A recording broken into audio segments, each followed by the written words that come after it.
hoje e na próxima aula, a gente vai trabalhar, galera, a questão de população, meninos. Aí olha só, se tratando de população, pessoal, o concurso de vocês ele tem uma característica muito marcante. Ele cobra principalmente a parte estatística da população. Né? E aí a gente já tem que entender um negócio. Ele cobra isso aqui, ó. Essa parte aqui para vocês é muito importante, ó. A demografia. Tranquilo, pessoal? Ele pouco fala, isso está dentro da demografia e das questões econômicas. Ele pouco fala de formação, de aspectos culturais. Quem trabalha muito com isso, Enem. Enem e PAS, para quem for fazer, né? Essa galera aí tem que ter muita atenção para o aspecto mais cultural, o aspecto mais da origem, da formação da população brasileira. Vocês que vão fazer lá o concurso da SPSEX, vocês têm que estar muito atentos para isso aqui, ó. E aí vem um detalhe importante, hein, para ninguém confundir. Não é que o pessoal que vai fazer Enem, PAS, não tenha que ter. É porque, na verdade, para quem vai fazer Enem, PAS, tem que ter a mesma atenção nos dois pontos. Tanto no aspecto de formação cultural, quanto na questão demográfica. Já para o pessoal dessa turma, atenção redobrada na demografia. Aí o primeiro ponto é o seguinte, é a gente entender o que é a demografia. Tá, pessoal? Demografia é uma ciência. Ela está ali dentro, né, da geografia. A geografia estuda a demografia, mas ela por si só é uma parte, tá, pessoal, uma parte também da estatística. E aí... é isso aqui que a gente tem que ter atenção. Ó. Demografia é o estudo da população a partir do seu comportamento estatístico. Tranquilo? Então, o que isso quer dizer? Eu tenho que ter muita atenção para, gente, crescimento populacional, densidade demográfica, dinâmica de crescimento, redução de natalidade, redução de mortalidade, mortalidade infantil. Eu tenho que ter atenção para a população economicamente ativa, que é a PEA. Eu tenho que ter atenção para índice de emprego, índice de desemprego. Então são esses dados numéricos da população, pessoal, que compete à demografia. Só analisar os números? Não, a demografia ela deve fazer principalmente o quê, pessoal? Criar estimativas. Então, qual é a estimativa de crescimento? Qual é a estimativa de redução da população? É isso que a demografia se preocupa. Tranquilo? E aí, para vocês, essa parte é a mais importante. Para a gente começar, pessoal, a gente tem que começar a população por alguns conceitos básicos. E aí, o primeiro diferencial que a gente tem que fazer é isso aqui, ó. Ter o cuidado para entender o que é povo e o que é população. Tranquilo, meninos? Ó, são coisas diferentes. Beleza? Alguém poderia me dizer qual é a diferença de povo e população, pessoal?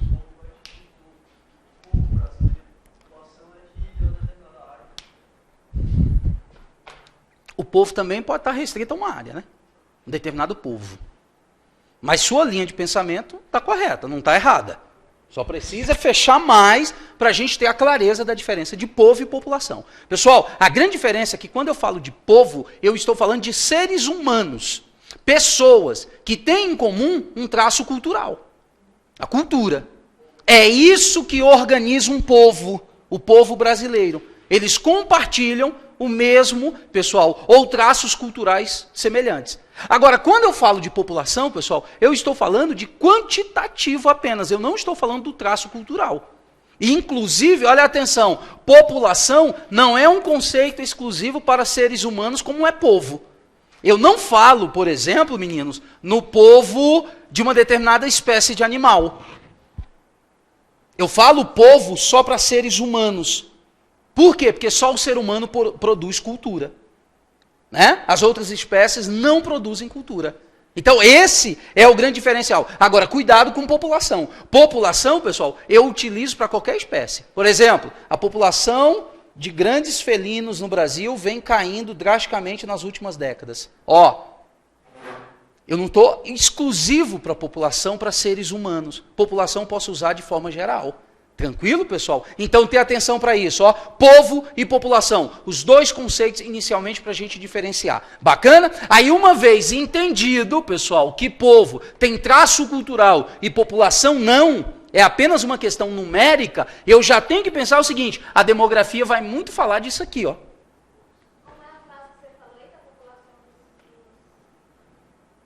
sei lá, um exemplo, né? A população de grandes felinos vem caindo drasticamente. Ou a população de peixes do Lago Paranoá vem sendo impactada.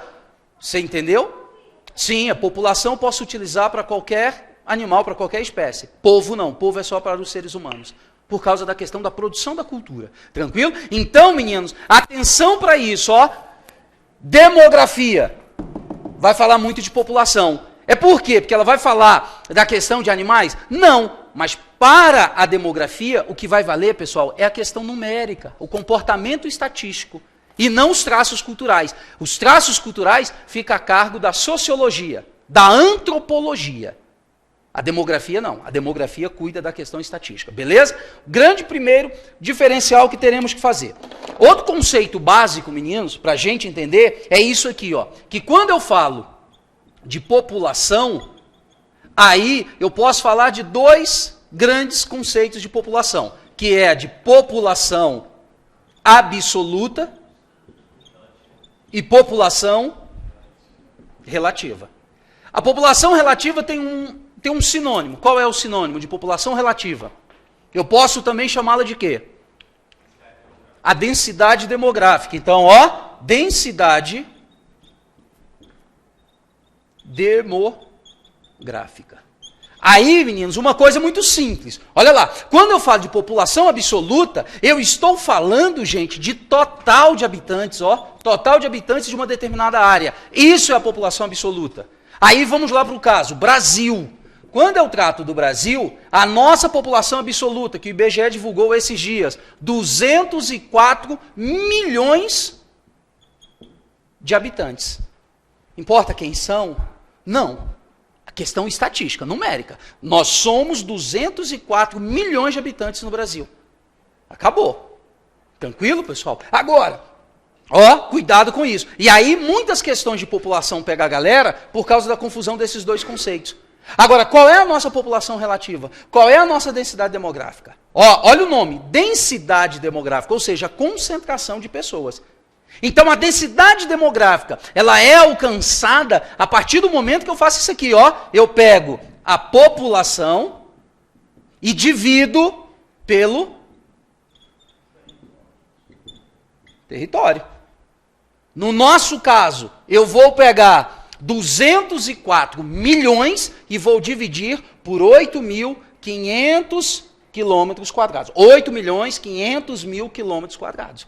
Aqui, ó, 204 milhões. Aí eu faço essa conta. Aí eu chego à densidade demográfica ou à população relativa do Brasil, que vai dar na casa de aproximadamente 26 habitantes por quilômetro quadrado. Isso é pouco. Isso é pouco. 26 habitantes por quilômetro quadrado é pouquíssimo. Mas aí eu tenho que parar e refletir sobre a densidade demográfica, galera. Eu já vi muitas questões de concurso, seja de vestibular, seja de concurso, muita coisa, que a galera não consegue refletir, pessoal, um pouco do conceito de densidade demográfica. Ele é variável? É variável. Ele depende, pessoal, de duas grandes variáveis. Eu posso ter, olha as situações que eu posso ter se tratando de densidade demográfica. Eu posso ter um país grande com a população pequena. Eu posso ter um país grande com uma população grande. Eu posso ter um país... Pois é um caso, mas olha só, vamos lá. Eu vou mudar aqui, ó, preto e vermelho. Ao acaso, viu, pessoal? A escolha da cor aqui não tem nada a ver com futebol, com Flamengo, tá? Foi ao acaso mesmo o preto e o vermelho. Ó, o vermelho é a população. Agora, olha essa situação, pessoal. Eu posso ter uma população grande num país pequeno. Indonésia. Aqui é complicado, hein? Eu posso ter, pessoal, ó, uma população pequena em um país pequeno. Agora, pare e visualize essa situação.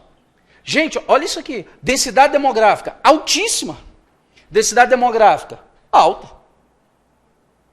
Agora, olha isso aqui. Vazio populacional.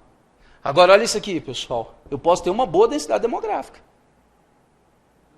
Você entendeu? Então eu tenho um conjunto de interpretações que eu tenho que ter cuidado quando se fala de densidade demográfica. Aí, por que isso é importante? Porque esses dois conceitos, meninos, eles vão me levar a outros dois, ó. Isso aqui, deixa eu consertar isso aqui. Isso aqui vai me levar ao conceito de país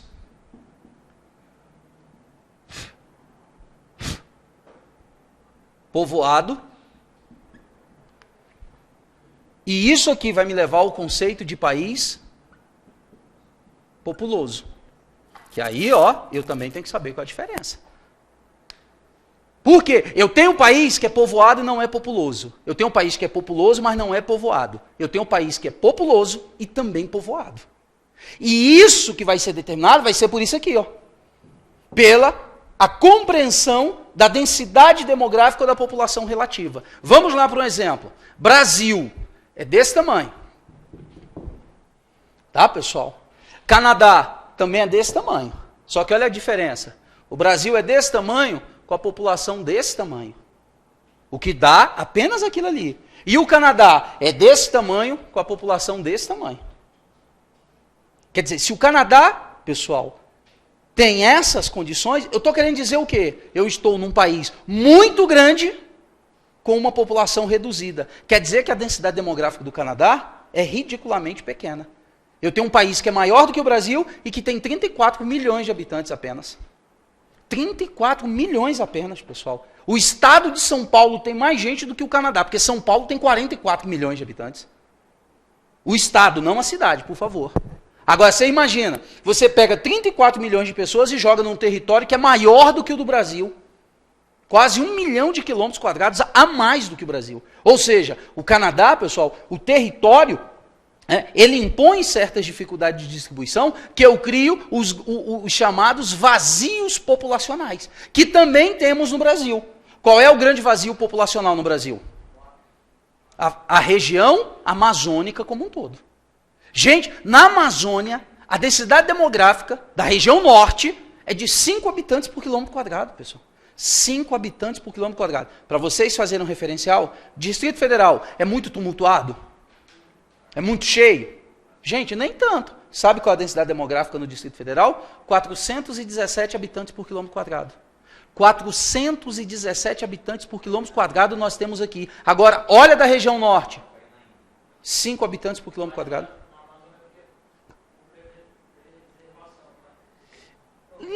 Cara, não é o principal fator. Hoje, em termos de política de desenvolvimento, sim, mas não foi esse o principal fator que foi pensado ao longo dos séculos para baixa ocupação. Foi a dificuldade logística, principalmente. Agora, meninos, olha o que eu estou dizendo com isso. Gente, população absoluta, total de habitantes. Professor, é a população absoluta que vai determinar, então, se um país é populoso ou não. Sim. Qual é esse número? Hoje, pessoal, de uma forma geral, a gente utiliza 100 milhões de habitantes. Todos os países com mais de 100 milhões de habitantes, nós designamos como os países populosos. China, Índia, Estados Unidos, são os 3 mais, né, pessoal? Aí a gente tem Indonésia, a gente tem o Brasil, a gente tem o Japão, a gente tem a Rússia, todos com mais de 100 milhões. A gente tem a Nigéria, todos com mais de 100 milhões de habitantes. Esses são os países populosos. Só que daí qual é o cuidado que eu tenho que ter? Porque dentro desses países, eu tenho países grandes, como o Brasil. Mas eu tenho países pequenos, como o Japão. O Japão tem cerca de 155 milhões de habitantes, só que o Japão é um pouco maior do que o estado de São Paulo. Gente, São Paulo é um estado muito cheio. E olha, o mesmo tamanho, São Paulo e o Japão, só que em São Paulo eu tenho 44 milhões. No Japão eu tenho cerca de 155 milhões de pessoas vivendo no mesmo espaço. Percebem a análise que eu tenho que fazer, como ela tem que ser uma análise cautelosa? Agora, eu só consigo fazer bem essa análise se eu tenho um domínio dos dois conceitos. População total, população relativa. Agora, professor, a população relativa vai me levar ao conceito de país povoado. Muito povoado, pouco povoado. O que é isso? Pessoal, a gente também estabelece números, tá? Acima de 100 habitantes por quilômetro quadrado, pessoal, povoado. Menos do que isso, pouco povoado. É o caso do Brasil. O Brasil tem apenas tá, pessoal? É 26 habitantes por quilômetro quadrado. É um país pouco povoado. E olha que nós somos gente pra caramba, né? O problema é o tamanho do nosso território, que é muito grande. Beleza? Tranquilo? Meninos, aí eu pergunto para vocês, povo, população, população absoluta, população relativa, daqui eu puxei para cá. Tranquilo isso aqui? Beleza? Daqui eu puxei para cá, povoado e populoso. Cuidado, tá, pessoal, que isso aqui se confunde muito. Então aqui é relativo à população absoluta. E aqui é relativo à população relativa. Tranquilo? Pessoal, tranquilo? Agora, uma outra análise, pessoal, que nós temos que fazer. Olha só. Vamos lá, vamos todo mundo acompanhando aqui, ó. Gente, ainda dentro desses conceitos básicos, nós temos que pensar isso aqui, ó.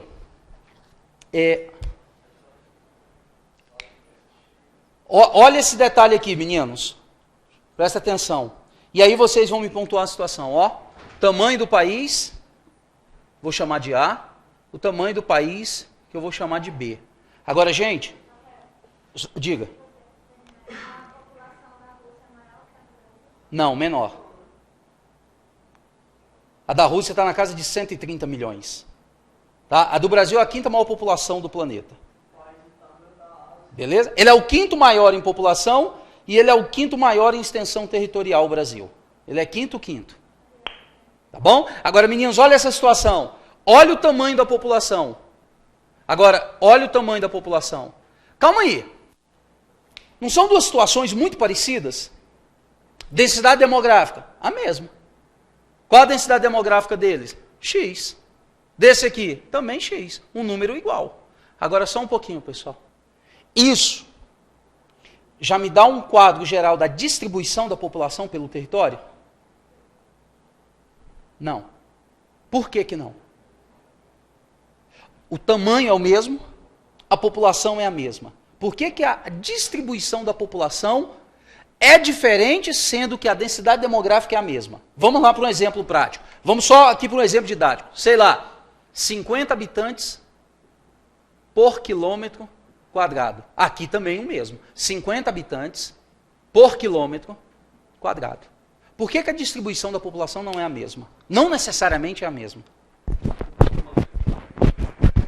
É um dos fatores.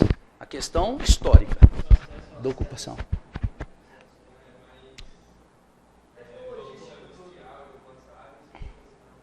Bacana. Aí, pessoal, nós vamos para duas palavrinhas que, quando aparece, lasca com a vida de quem está fazendo a prova. Que são essas duas palavras aqui, ó. Meninos, essa distribuição, ela vai ser igual, mas eu posso simplesmente fazer isso aqui, ó.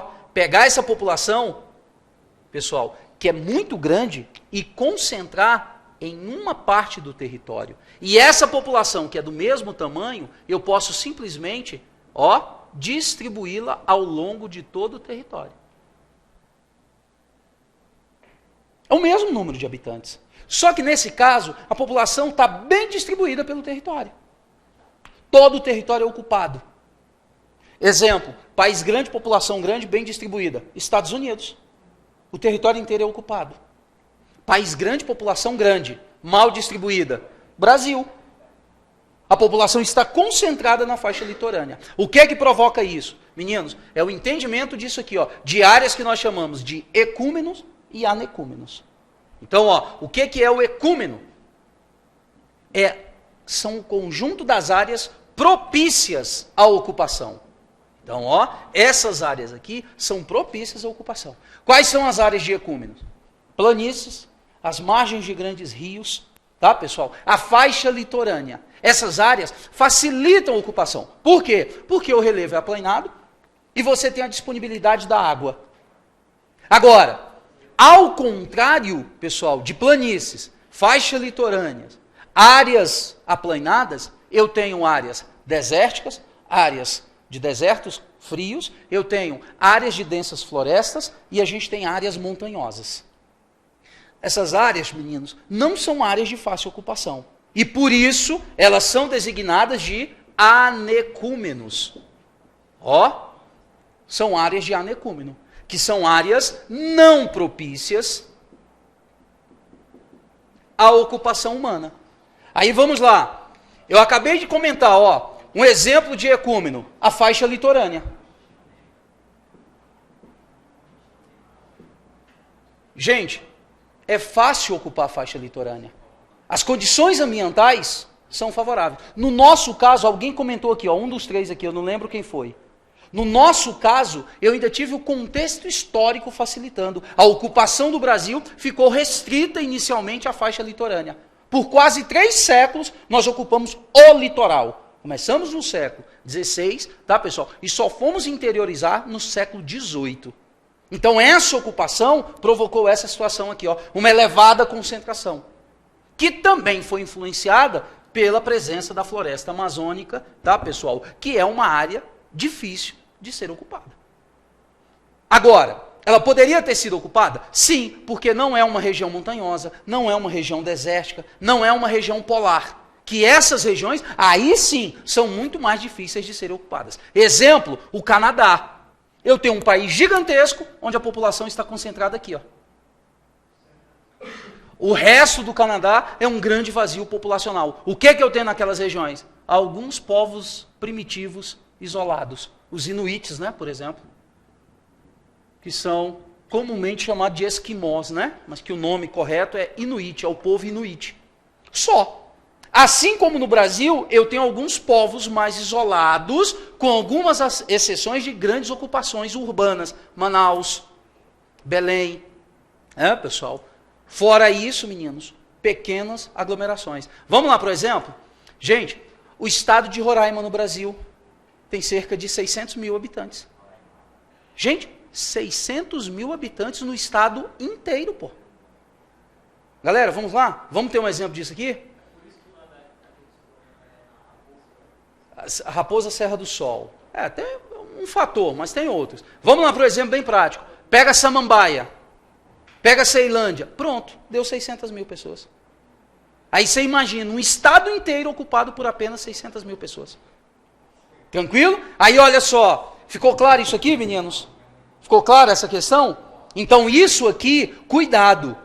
Ó, estatístico. 26 habitantes por quilômetro quadrado. Aqui tem 26 habitantes por quilômetro quadrado. Mas nesse exemplo também temos 26 habitantes por quilômetro quadrado. A densidade demográfica, por que eu digo cuidado? Porque ela não retrata a distribuição específica da população. Ela só fala o quê? De uma forma geral, o território, habitante por quilômetro quadrado. Aí vamos lá. Vou voltar no exemplo. Distrito Federal, 417 habitantes por quilômetro quadrado. Região Norte como um todo, 5 habitantes por quilômetro quadrado. Imagina da região Norte, se você te retirasse a cidade de Manaus e a cidade de Belém. Meninos, a região Norte teria menos de 1 habitante por quilômetro quadrado. Tenta imaginar. Olha o porquê que a gente chama isso de grandes vazios demográficos. Porque não tem gente ocupando, pô. São grandes vazios. E isso, lógico, para quem vai fazer a prova e o concurso do Exército, cuidado mais para essa parte conceitual, o entendimento. Agora, para quem vai lá depois fazer um vestibular, cuidado que isso pode trazer a interpretação de outras situações. Por exemplo, a questão amazônica como um todo. Por que a Amazônia virou, pessoal, a entrada de tudo quanto é atividade legal no Brasil? Pouquíssimo povoado. Olha a facilidade que se tem, por exemplo, de atuação das Farc, as Forças Armadas Revolucionárias da Colômbia. Olha a atuação de narcotraficantes. Biopirataria, que é um negócio absurdo na região amazônica. Aí para e pensa, como é que você controla tudo isso? Se nem ocupação tem. O Exército. Aí eu pergunto, para aqueles que são mais conhecedores, o Exército está aparelhado e com efetivo suficiente para vigiar 7 mil quilômetros de fronteira? Olha o problema. Aí a gente começa a ver algumas cenas bizarras, como, sei lá, os traficantes na região de fronteira, que o cara vai para a Bolívia, o cara vai para o Peru, bota a barra de cocaína na garupa da Barra Forte e vem pedalando, pô. Com aquele troço lá parecendo uma rapadura lá atrás. Por que o cara faz isso? Porque ele sabe que não tem vigilância, não tem fiscalização. Não tem, pessoal, ocupação. Agora, desce no aeroporto de Brasília com a barra dentro da sacola para ver se alguém não vai te pegar. Quer dizer, né? Beleza, meninos? Então fiquem atentos para essa questão da distribuição da população. Diga, alguém tinha sinalizado ali a mão. Diga.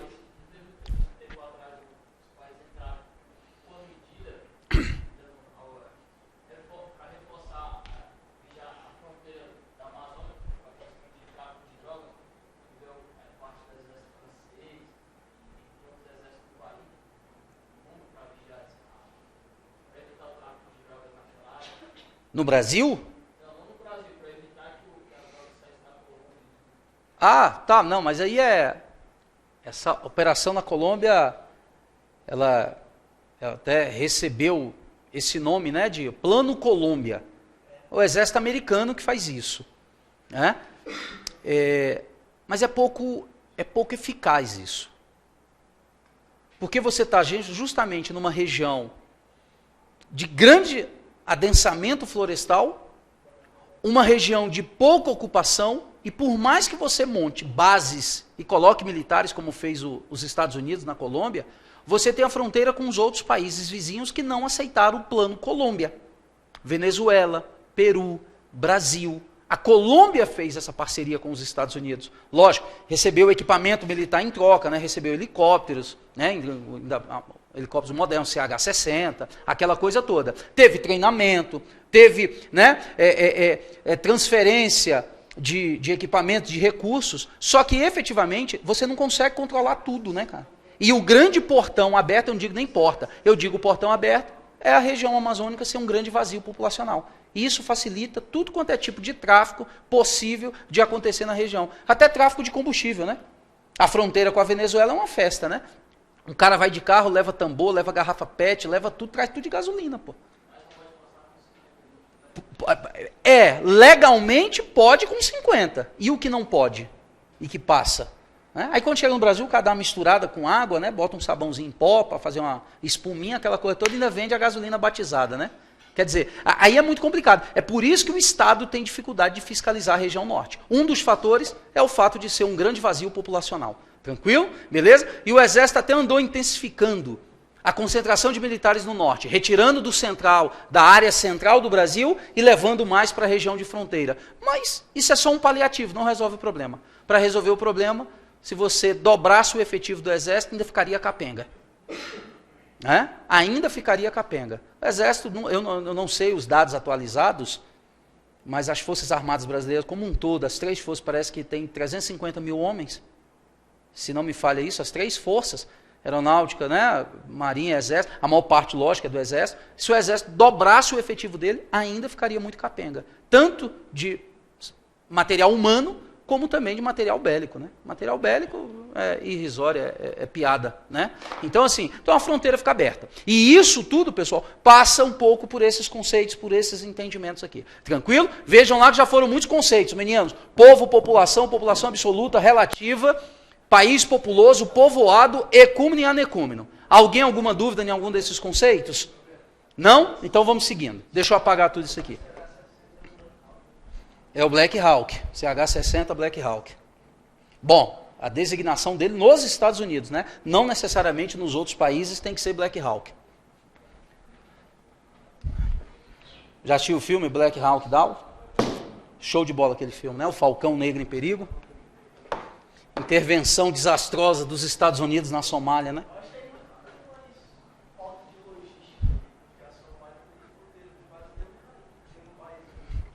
Mas mesmo eles costumam dar esses vacilos. Eles que vivem metidos em guerras, às vezes eles dão esses vacilos, né? Alguns erros históricos, né? Como o Vietnã, né? Vergonha, é a grande vergonha deles. E aí vai. Somália é outra.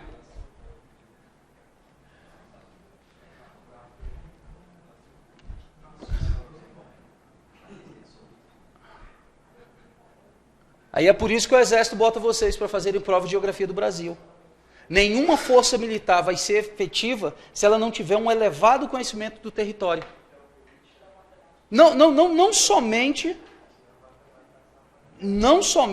a geopolítica, principalmente para vocês, geografia do Brasil. Geo-Brasil. E aí em todos os aspectos. Cara, porque toda vez que as forças militares americanas passaram por sufoco, foi por conta de características do terreno. Eles sempre foram para um conflito com material bélico muito superior. Pô, vamos lá, na Guerra do Vietnã, os Estados Unidos já usavam bombas guiadas a laser. E isso não resolveu todos os seus problemas, né? Então, assim, o conhecimento do território, para qualquer força militar, é fundamental, né? Que prova, rapaz?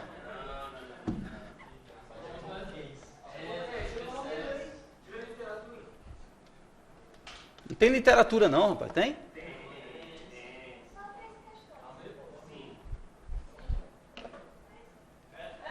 Não, pode tirar matemática não, matemática é bacana, pô, tem que ter.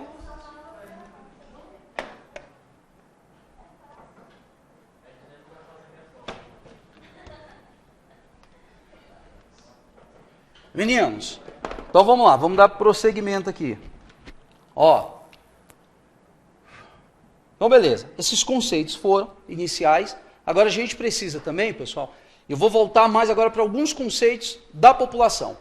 E aí, quando eu falo de território e população, pessoal, eu tenho que sempre pensar nisso aqui, ó, na dinâmica populacional.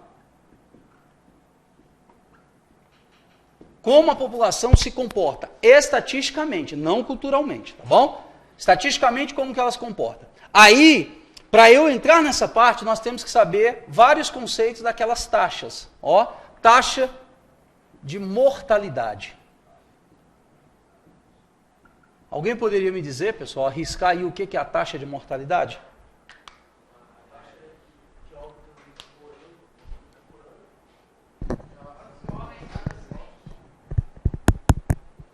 A taxa de mortalidade é isso aqui, né? Ó.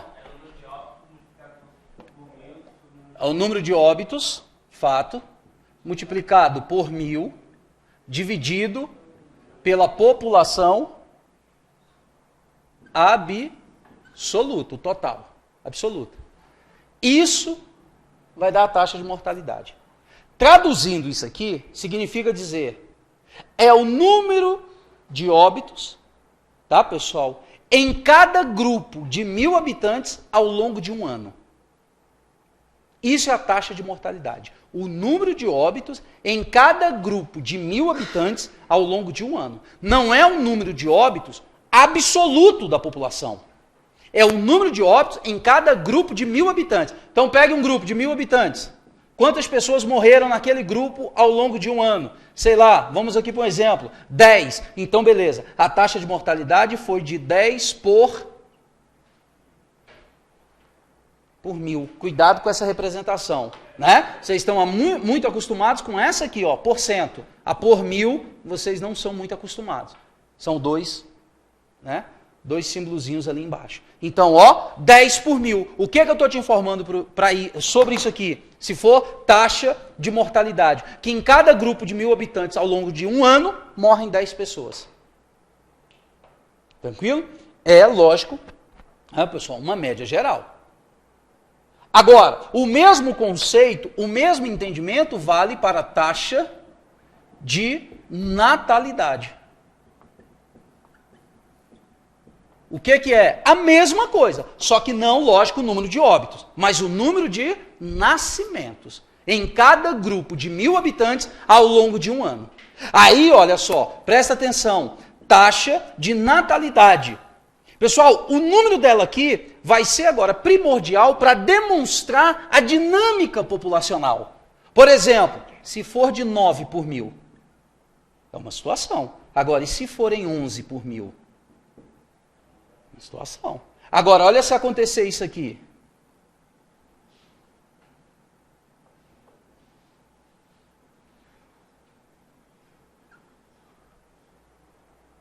O bicho está pegando.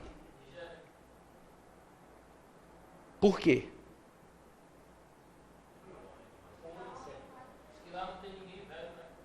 Aí é a qualidade de vida, a expectativa de vida, a esperança de vida. Não, aí não é na Nigéria. No continente africano como um todo, a Nigéria, a expectativa de vida são de 47 anos. Em média, um nigeriano nascido na Nigéria, criado na Nigéria, em média ele vai viver até os 47 anos. Um nigeriano com 50 anos, ele já é ancião, né? Em alguns países da África, que a expectativa de vida é menor. Nós temos países africanos com expectativa de vida na casa de 38 anos. Quer dizer, olha só. Aí eu já tenho que aprender o quê? A interpretar essas situações. Por exemplo, aqui alguma coisa muito bizonha está ocorrendo. Por quê? Natalidade menor do que mortalidade, meu amigo, a população vai entrar em decréscimo. Ela vai cair. Isso aqui pode ser explicado por uma guerra repentina. Tá, pessoal? Uma guerra civil repentina. Ou uma guerra mesmo militar, né? Um envolvimento, um conflito militar repentinamente. Porque geralmente, pessoal, hoje, nos países de médio desenvolvimento, elas caminham muito próximas. Os países mais desenvolvidos, elas são praticamente iguais. Eu só tenho os países mais pobres do mundo, pessoal, onde morre mais do que nasce. E isso a gente vai ter que aprender a interpretar. O porquê isso acontece. O que isso quer dizer. Como a população está se comportando. Só que antes de eu entrar nessas análises, eu tenho que entender claramente o conceito. E aí, inclusive, ó, tem um outro bacana aqui. Taxa de natalidade não pode ser confundido com taxa de fecundidade. Bicho, isso aqui, o nome disso aqui é quebra-candidato.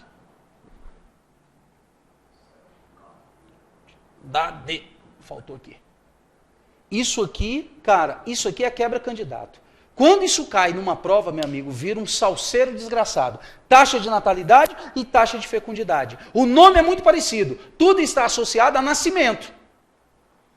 Só que natalidade, eu estou falando claramente, a quantidade de nascimentos, tá, pessoal, em cada grupo de 1.000 habitantes ao longo de um ano. Quando eu falo de fecundidade, pessoal, eu estou falando de fertilidade. Aí, isso não vale para a população geral. Isso é para a população feminina. As mulheres representam a taxa de fecundidade. E o que ela quer dizer? A quantidade média de filhos por mulher naquela população. Em média, naquela população, as mulheres têm quantos filhos? É isso que ela quer dizer. Vamos lá para um exemplo bacana? Meninos, década de 40, 50, a mulher brasileira tinha, em média, 8 filhos. Década de 80, caiu para 5 ponto alguma coisa, quase 6. Pessoal, início agora do século 2. Hoje, 1,72 filhos por mulher é a taxa de fecundidade no Brasil. Ou seja, agora eu ignoro a população masculina e eu computo apenas a média de filhos por mulher. E esse número é uma média. Se é uma média, pode dar um número quebrado. Tranquilo, pessoal? Beleza? Teve um filho, teve 2 filhos, as duas tiveram em média 1,5 filho. Então dá, né, um número quebrado. Tranquilo, pessoal? Diga. Lógico. Aí tem um fator importante. Essa taxa é diretamente afetada pelo grau de desenvolvimento do país ou da região. Quanto mais pobre, mais elevada é a taxa de fecundidade. África, continente como um todo, ela ainda está próximo de 5. América Latina está na casa de 1,7. E isso, 1,7, porque eu tenho alguns países na América Latina que jogam ela bem para baixo. Chile, Argentina, o Brasil já está jogando ela para baixo. Agora, eu tenho países muito pobres na América Latina que jogam ela para cima, então eu fico com essa média. Tranquilo, pessoal? Bolívia, Peru, Equador. Esses países jogam a média para cima. Então eu tenho América Latina 1,7, África quase 5. Lógico que o grau de pobreza e de desenvolvimento do continente africano é muito pior do que da América Latina. Se bem que da América Latina não é bom, mas o do continente africano como um todo é muito pior. Aí eu venho aqui, ó, gente, nós temos no mundo já, pessoal, países passando pelo decréscimo populacional. Por quê? Porque a taxa de fecundidade não para de cair. Olha a nossa, ela só está caindo, pô. E a estimativa é que ela continue caindo. E por que que isso acontece? O grau de desenvolvimento, a inserção da mulher em uma nova sociedade. Uma sociedade moderna, porém competitiva. Essa mulher tem que estudar, ela tem que brigar por um lugar ao sol, ela tem que ser competitiva, ela tem que ir para a escola, depois tem que ir para a faculdade, sai da faculdade, vai fazer um mestrado, vai fazer um doutorado, vira, né, vira uma empresária, vira uma diretora executiva, vira alguma coisa, o projeto filho ficou de lado. E aí, ainda muito nova, essa mulher perde a capacidade reprodutiva. A capacidade reprodutiva do homem, ela se mantém durante muito tempo. 60, 70, até mais. A da mulher não. Os 40 anos de idade, a capacidade reprodutiva da mulher já está se encerrando. Só que 40 anos de idade, e aí, por favor, viu? É capacidade reprodutiva. Capacidade de gerar um descendente. Tá, pessoal? Aí o que acontece? 40 anos de idade, muitas vezes essa mulher, ela está terminando um processo de inserção numa sociedade, que vem passando por transformação. Aí é que eu tenho uma complexidade muito grande da interpretação disso aqui, ó. Quantidade média de filhos por mulher. Ela é mais baixo, onde o grau de desenvolvimento é maior. E aí eu estou falando de desenvolvimento o quê? Econômico. Tá bom? Diga lá, meu irmão. Conta. Mas não para a mulher que adotou. Lógico que ele computou para a média. Para a média ele foi computado. Porque como é que você vai computar isso aí? O número de registros de nascimentos em hospitais, cartórios. Aí você pega todo esse número e você vai utilizar a população feminina para fazer o cálculo. Aí você chega à média da taxa de fecundidade. Tranquilo? Registros de hospitais e cartórios, você mata essa questão. E que aparece na pesquisa do IBGE, aquela pesquisa que o recenseador vai lá na sua casa e bate. Quantos filhos tem na casa, tal, não sei o quê. Se a população soubesse a importância daquilo ali, meu amigo, sentava com a maior calma do mundo para responder tudo. Né? O cálculo é feito vezes 1.000 sobre a população feminina? Não, aqui não. Aí aqui é geral. Aqui é geral. Eu pego geralzão de nascimentos e vou a cada ano acompanhando isso, dividindo pela população feminina. Aí eu descubro quantos filhos, em média, as mulheres têm no país. E esse número hoje está na casa de 1,72. E aí, olha, essas análises são muito detalhadas, pessoal, e muito complexas. E o que isso quer dizer hoje? Atenção para isso aqui. Porque 2 filhos por mulher, ó, taxa de fecundidade 2, quer dizer o quê? O que a gente chama de taxa de reposição. Aqui eu estou apenas o quê? Cumprindo a taxa de reposição. Por que isso? Um homem, lógico, uma mulher se casam e têm 2 filhos. Os 2 morrem e deixam 2. Então eu tenho menos 2, mais 2. A população se mantém. É a taxa mínima de reposição da população. Qualquer número inferior a 2, a população vai começar o quê, pessoal?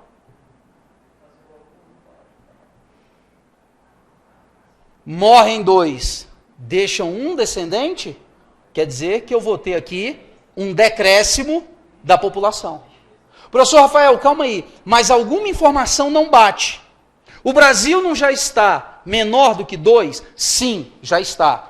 E por que a população brasileira não está caindo ainda? Não, porque o que vale é a mulher, não importa o homem. Não foi o seu pai que teve 6 filhos, foi a sua mãe que teve 3. A outra mulher teve mais 3. Então não foi o seu pai que teve 6, foi a sua mãe que teve 3. Aí, pessoal, isso vai ocorrer só depois que eu queimar o saldo demográfico. Como se fosse uma espécie de uma gordura extra na população. Eu já cheguei a essa taxa, mas a população brasileira não está reduzindo porque eu tenho um saldo demográfico significativo. Um número muito grande de jovens que ainda vão e estão entrando em fase reprodutiva. Então eu acabo mantendo um ritmo de crescimento, só que esse ritmo de crescimento, gradualmente, ele vai o quê? Ele vai caindo, vai perdendo fôlego, até que isso aqui começa a fazer efeito. Aí a população começa a estabilizar primeiramente e depois cair. Estimativa, o IBGE tem acertado todas, viu, meninos? Da década de 70 para cá, os cálculos do IBGE têm sido de uma precisão impressionante. Hoje, o Brasil está com 204 milhões de habitantes. A previsão é que a população brasileira vai queimar o saldo demográfico, pessoal, na casa de 240 milhões de habitantes. Aí a nossa população vai estagnar. Dificilmente ela vai crescer mais do que isso. Professor, isso deve ocorrer quando? Isso vai ocorrer, segundo o IBGE, entre o ano de 2040 e 2050. Que não está tão distante assim, falando em termos demográficos, muito próximo, né? 20 e poucos anos. Tranquilo, pessoal? Então, nesse tempo, nós vamos estabilizar a nossa população e aí a tendência demográfica mostra que quando isso ocorrer, a população chegou a um patamar de desenvolvimento onde a mulher está muito inserida na sociedade, pessoal, que a taxa de fecundidade corre o risco de estar inferior a 1. Inferior a 1 filho por mulher. Professor, mas como que isso? Gente, a mudança do contexto econômico leva à mudança da mentalidade, à necessidade. Essa mulher, ela estudou. Essa mulher, ela está inserida no meio urbano. O custo de vida é muito elevado. Ela tem uma série de conquistas. Nós somos, pessoal, estruturados por um pensamento capitalista, consumista. Ter filhos significa, para essa mulher e para as famílias, aí eu coloco a família, significa o quê? Perda de poder de consumo. Por quê? Porque eu vou ter que pagar a escola, eu vou ter que pagar isso, eu vou ter que pagar aquilo. Caracoles, 3 mil reais do meu ganho vai só para esse moleque. Ah, não vou ter filho não. Eu quero comprar minha bolsa, eu quero comprar meus tênis, eu quero trocar de carro, eu quero trocar, né? Isso, eu quero comprar mais isso, eu quero comprar meu apartamento na praia, eu quero comprar, e o filho nesse projeto significa um obstáculo. E tanto que muitas, quando tem, já dizem logo, é esse mais nada. Por quê? Porque ter mais um filho significa o quê? A duplicação de todos esses gastos. Então para no filho. E muitas mulheres, eu não sei aqui quem tem contato com a situação, eu tenho contato com várias mulheres nessa situação. E muitas mulheres, ao longo da vida, inclusive, fazem a opção por não ter filhos. Vão ter uma vida inteira casadas com alguém e só o casal. Eu, na escola onde eu trabalho, eu tenho 2 professoras amigas que são nessa situação. São casadas há anos, mas não têm filhos, não querem ter filhos.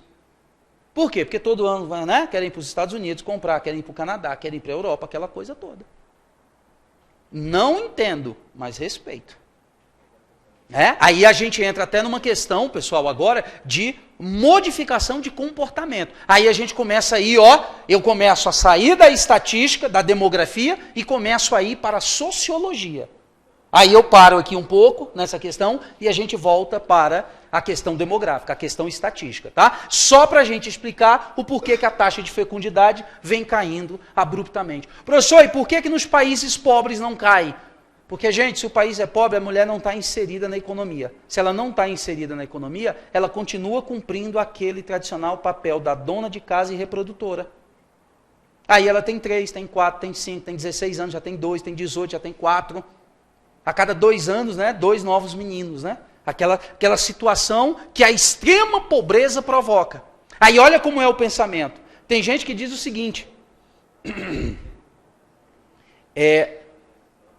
que essa família é pobre porque tem muitos filhos. Ou tem muitos filhos porque é pobre. Aí é um questionamento fantástico. E aí, a família pobre, pessoal? Tem muitos filhos porque é pobre ou é pobre porque tem muitos filhos? Aí fica um questionamento em termos de demografia fantástico para uma discussão. Seria, Aí tem um aspecto, Jonathan, mais profundo do que isso.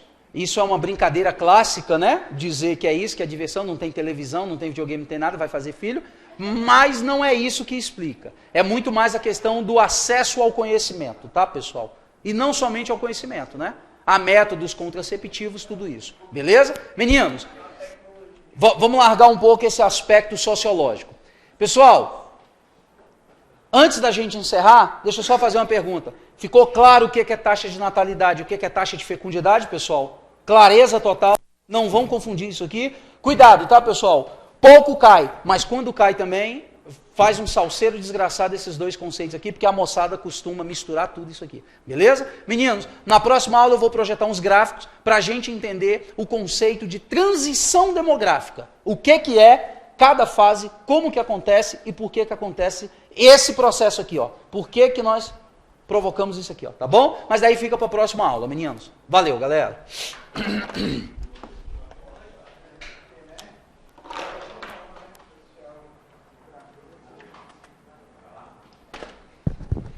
Oi?